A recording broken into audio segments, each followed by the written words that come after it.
When I sit down and think of someone who is incredibly influential in my life, what comes to mind are seldom the types of people one would call a hero or even virtuous. I tend to be influenced more by those who live on the fringes of society, carving out their own way in life and forcing the world to mold around them instead of the other way around.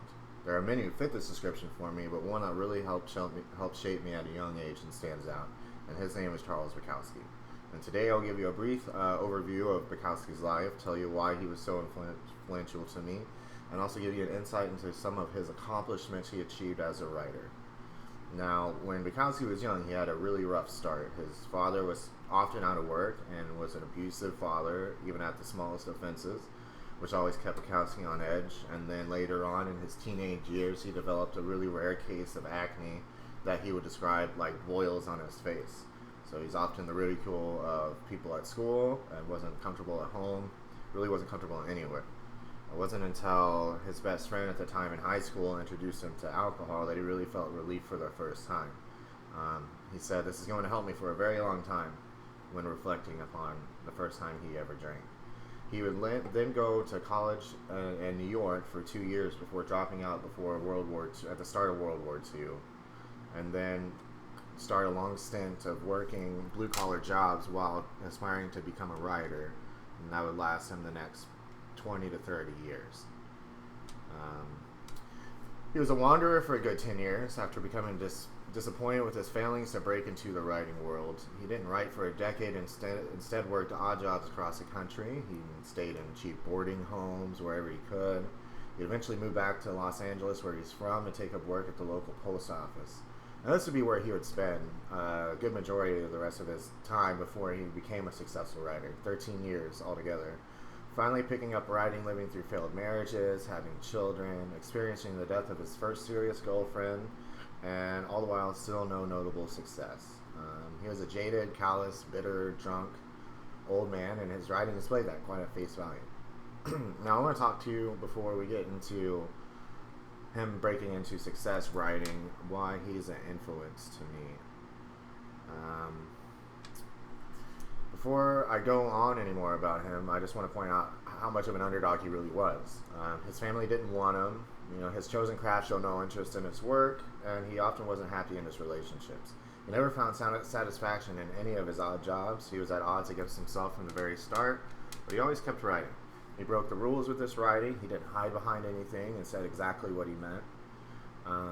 To read Bukowski for the first time is to realize that you can write absolutely anything you want. And it's as if you've been blind for your whole life and someone just turned on the lights and you never knew there was a switch. Well, that is Bukowski for me.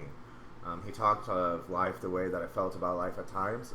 Very sour, sorry old fool, but having lived a life on the outskirts myself, I felt a kinship with him.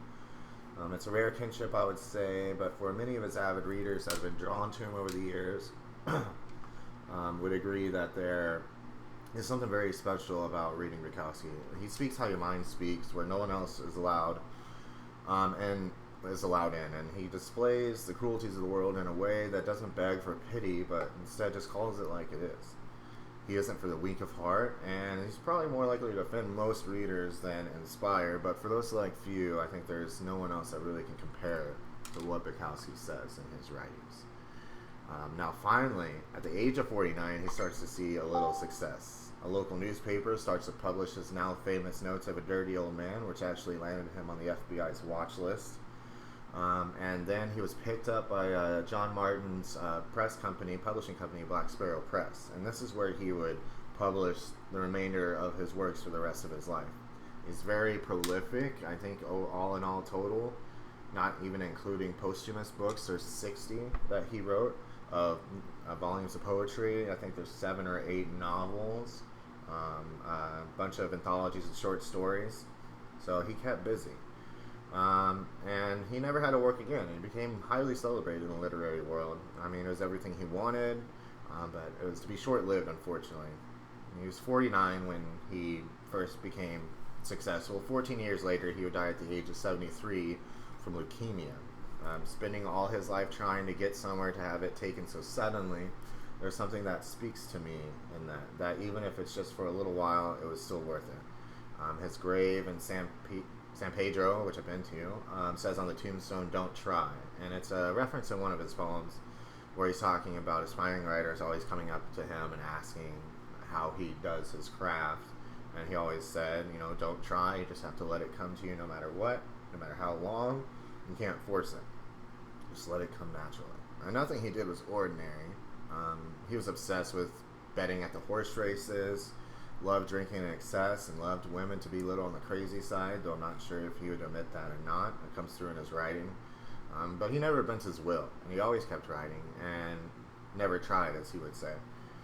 And I think what I really get from Bukowski is just that no matter what, he never gave up on himself, no matter how dark it got or how bleak times seemed. He kept writing and kept submitting and kept putting in the work, and eventually it paid off. It took a long time, but eventually it paid off. Well, today I've given you a brief overview of one of my heroes, Bukowski. I've told you about his early life. I've told you about why he's an inspiration to me, and about his accomplishments in writing. I strongly encourage any of you to go and pick up one of his books of poetry. It doesn't matter which one. They're all really good. And I hope that you now have a better understanding of who the man was and what he was all about. Thank you for your time. Have a good day.